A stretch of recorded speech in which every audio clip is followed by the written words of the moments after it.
Patrick McNeil joined on the pregame show by Cape Breton Eagles assistant coach Matt Anthony. Matt, your team comes up with their first win of the year, rally in the third period, bit of a mixed bag. What did you make of the game? Yeah, I think we obviously struggled a little bit to sustain and create some offense. I thought we defended pretty hard again, took care of our own end, but just getting that puck up in transition, I think is going to be key for us for today and moving forward, and just looking to try to create some more offense. It was good to get that first win under the belt, and I think it's going to relieve some pressure off some of the guys. Last weekend we talked about Zach Bigger being named captain. Unfortunately, missed him last night, but obviously you have a leadership core behind him as well that comes through last night. What do you make of the A's that you have in this team?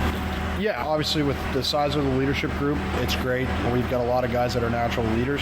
Even the guys that aren't wearing the letters. Antoine Waugh comes to mind. Rooch, 19-year-olds that have been in this league for a while and understand what's going on. And the guys did a good job of staying upbeat, staying together, and playing right to the end. Obviously, one thing you look to do is keep the shots down. You've been outshot in each of the first three games. What do you try to do to prevent more chances from the opposition? Well, I think it starts with playing more in the other team's end for us. By creating more offense and sustaining some more ozone time is naturally going to lead to less chances against.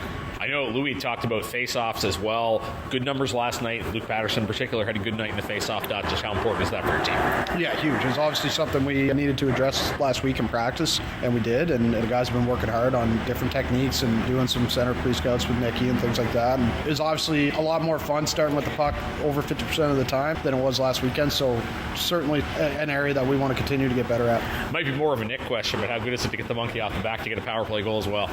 Yeah, he's pretty emotionless, but I could tell he was probably a little bit relieved there. But again, our first unit, it was their first game together. They had one 10-minute morning skate session together as a unit. They had some good looks there in the first couple chances, and it was good to see one get in there quick. For sure. As we look at tonight's game, I always say the back-to-backs don't necessarily resemble each other. I'm sure both teams will have adjustments they like to make. How do you see that playing out tonight? Yeah, obviously they're looking at the same game we did, and they're going to look to make adjustments on their side. And I think the key for us is to get out and get a lead and play with the lead today. It hasn't been something we've done, so I think that's going to be a key for success for us today. Well, we look forward to seeing how it plays out. Good luck tonight, Matt. Thanks for this. Okay, thanks, Patty.